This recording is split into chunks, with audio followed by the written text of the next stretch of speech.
Hello, bonjour. Mon nom est Sophie, j'ai 42 ans. My name is Sophie, I'm 42 years old. You said age matters. Let's be vulnerable if we're going to build bridges.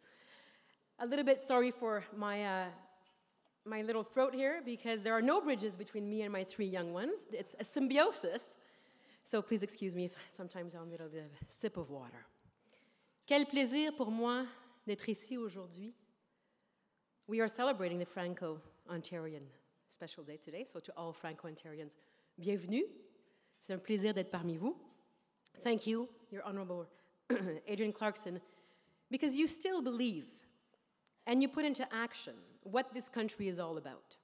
A celebration of diversity, a capacity and willingness for openness and dialogue, and a vision for a much more just society. When I learned about the theme today, building bridges, it resonated within very deeply. Because for me, obviously, a bridge unites spaces, places, people. We go from separateness to togetherness, from forgetfulness to remembering. We go from status quo to new learnings when we build bridges. And we go from duality to oneness. I have a friend who's a magician, and he travels the world, and he said, the most fascinating part of my job is meeting people from all kinds of faiths and beliefs and social status, and young or old. And he says, magic is always something that they love, because human beings want, in their most inherent nature, to believe in something greater, to believe in something good. Our intrinsic nature of what it is to be human is rooted in expression, in freedom, and creativity. I work with an organization, thank you, called Roots of Empathy, started by Mary Gordon, a fabulous lady. Some of you have heard of this organization before. And I've attended one of their workshops, and it happens in classrooms across the country, but also across the world. So they go into a classroom with young people, and they bring a baby. They bring a baby in the classroom.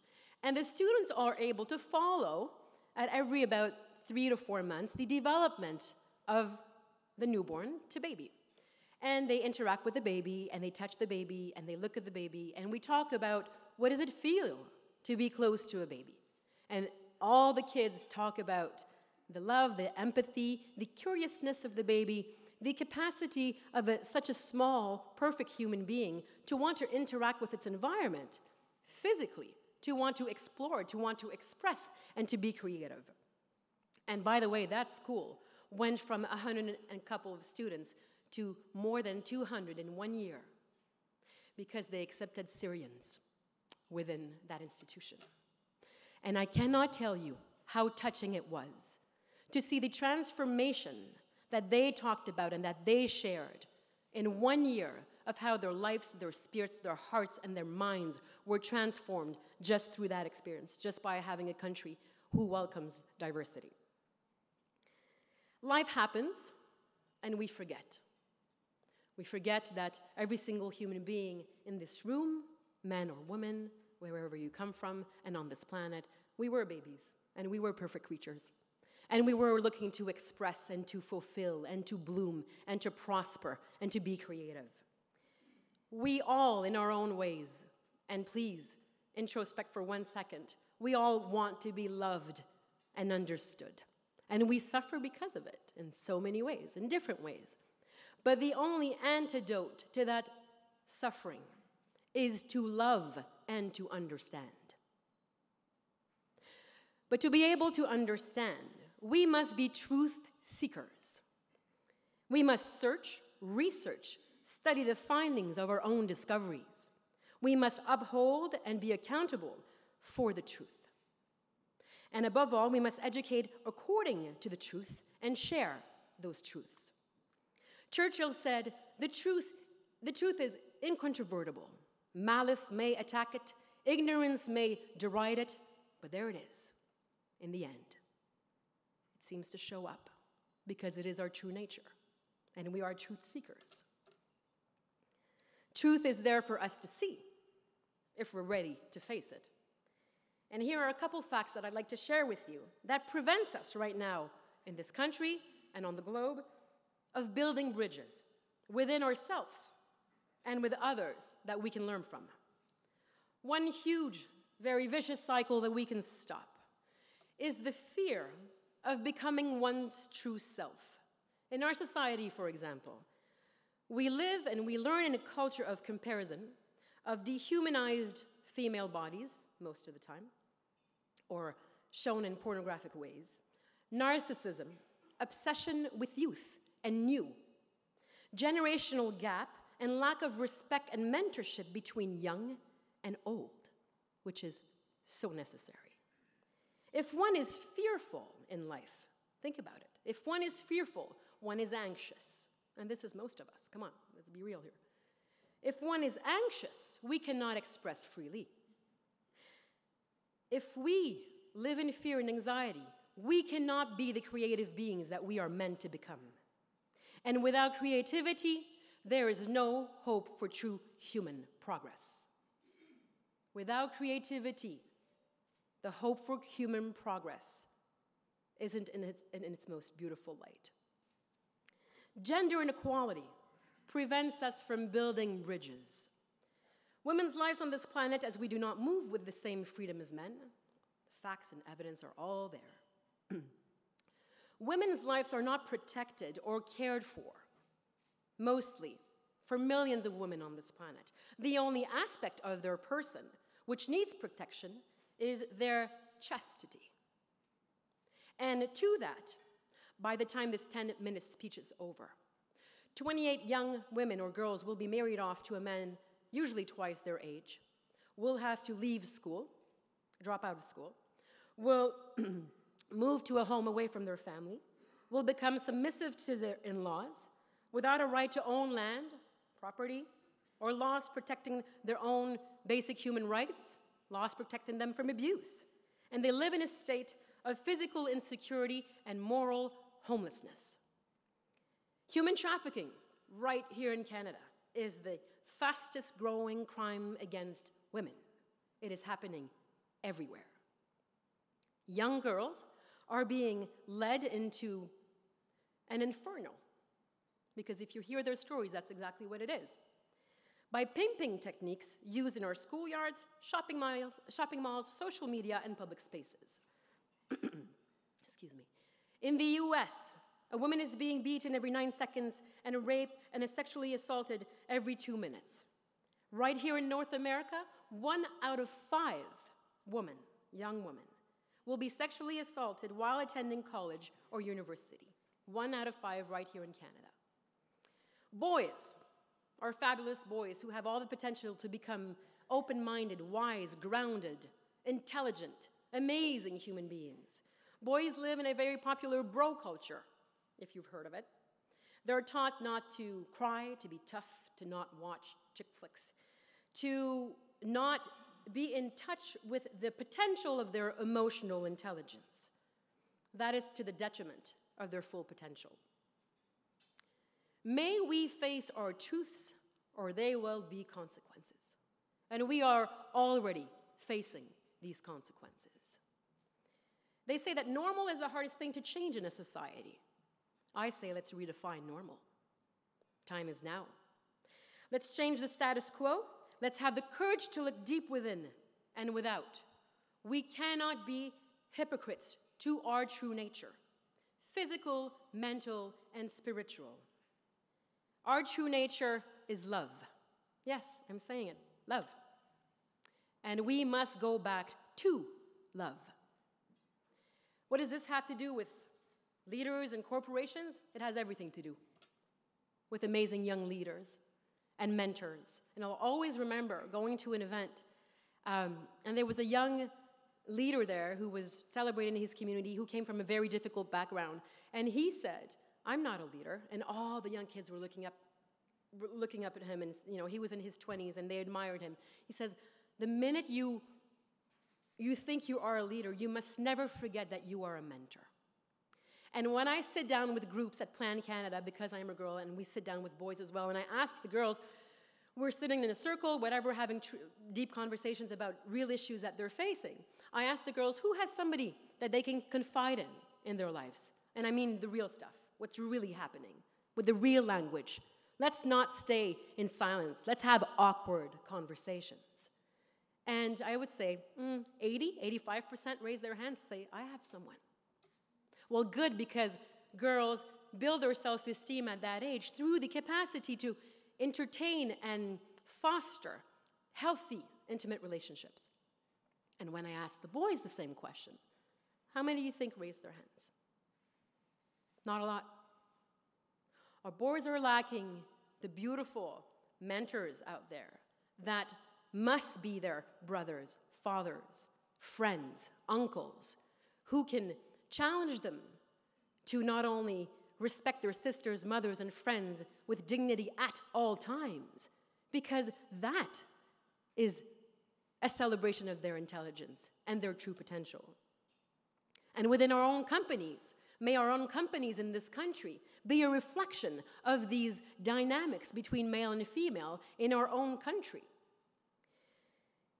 In her book, Political Emotions, Why Love Matters for Social Justice, Martha Nussbaum says, how can we achieve a decent liberal society, no political intention meant here, one that aspires to justice and equal opportunity for all and inspires individuals to sacrifice for the common good?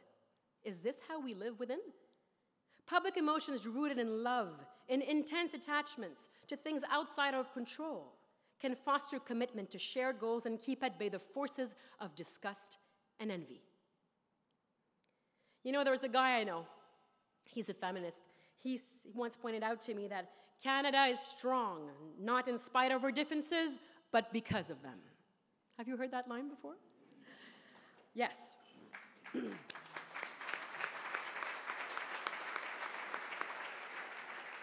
Or the amazing feminist Gloria Steinem in her latest memoir, My Life on the Road, who says that when human beings are linked instead of ranked, we all win. And I couldn't agree more. We must invite citizens, employees, friends, to express, explore, discover each other, and unite.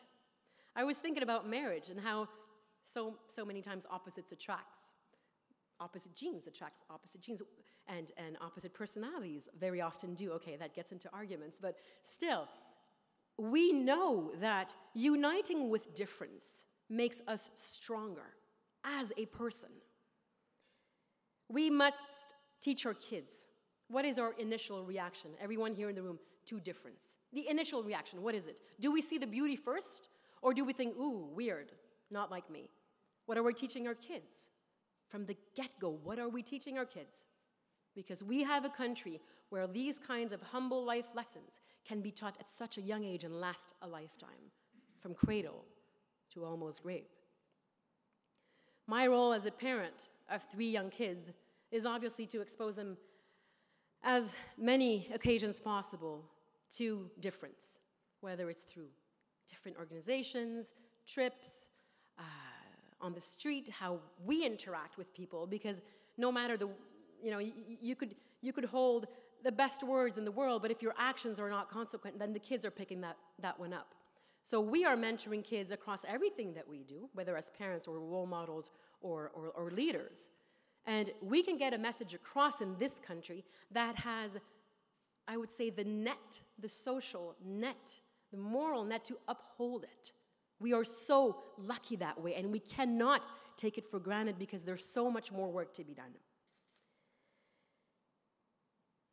Once the human being, the citizen, every single one of us, moves from heart to mind, bridging the heart to the mind, and reaches with fearlessness to others' hearts and minds, we will be able to build a more inclusive society.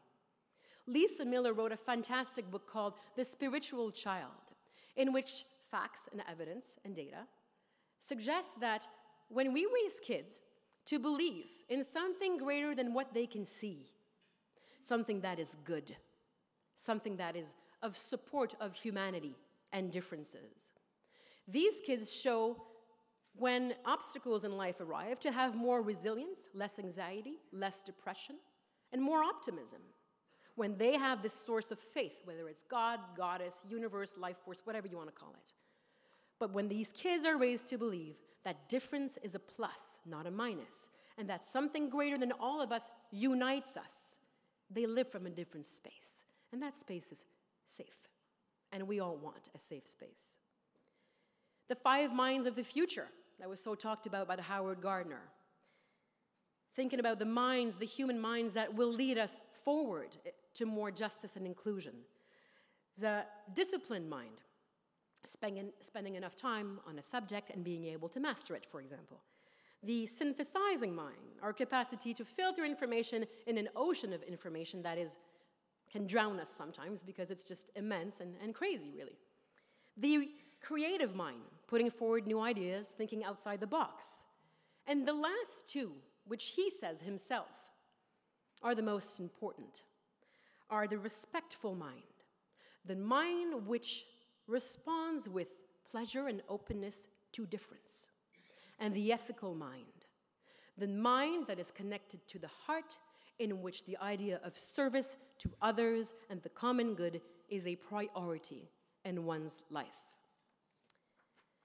In a society of chaotic rhythms, incessant speed, obsession with new, anxiety levels, sleeplessness levels that are up the roof, time has come to not only create calm, but building bridges, because when you think of a bridge, it always goes over something, and sometimes you physically can gain perspective. So building bridges which allow us to gain perspective. We need more time. We need time for deep thought. Whenever I go to a yoga class or study with a master, somebody who has more experience than I do, I always recall the fact that we all read the newspaper in the morning, but taking 10 long, deep rests per day, that's so demanding. We can't do it, really? But the effects are incredible. And you gain perspective and you calm yourself. We need to root ourselves in our own truths. We cannot continue to be hypocrites, as I said. Men and women, boys and girls will need to be equal allies in this quest for more justice. Equal allies is who we truly are. Because in the end, in this day of torment, of craziness, of foolishness, only love can make it end in happiness and joy, as they said in Les Noces de Figaro. But letters for the advancement of humanity written in 1793 to 1797, think about this. Johann Gottfried Herder said, "My great peace woman has only a single name. She is called universal, justice, humaneness, active reason. Her function in accordance with her name and nature is to incalculate dispositions of peace." Long life to 6 degrees, long life to open dialogue, and peace to you all. Thank you.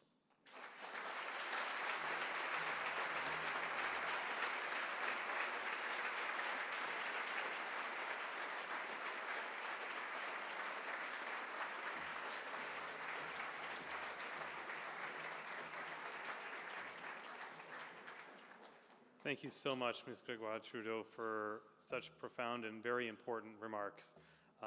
Your presence here today and making those statements is appreciated and very meaningful. The piece that stood out to me as a key insight that I'll take home with me